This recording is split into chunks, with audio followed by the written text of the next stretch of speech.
Developer kena bayar kita pampasan.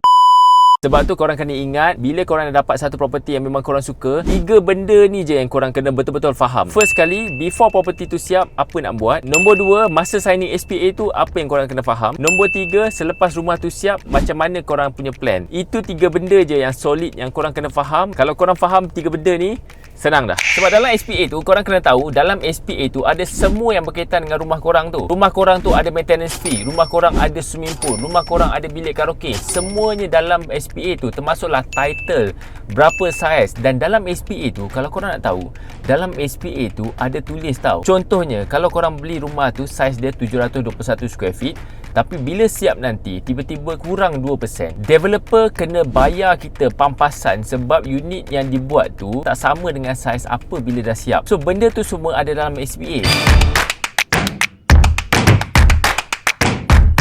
Sebab tu itu adalah proses yang paling sekali I takut ataupun risau lah sebenarnya. Yang paling I risau sekali, bila dia sign SPA tu, dia tak faham. Contoh yang tadi, I nak signing. So, I akan make sure I akan sit down dengan dia sebelum dia sign SPA, supaya I dapat clearkan dengan dia, ini unit you, dalam SPA apa yang kita kena faham. Barulah I akan benarkan dia untuk sign the SPA. Itulah selalunya I buat untuk kurangkan I rasa takut tu.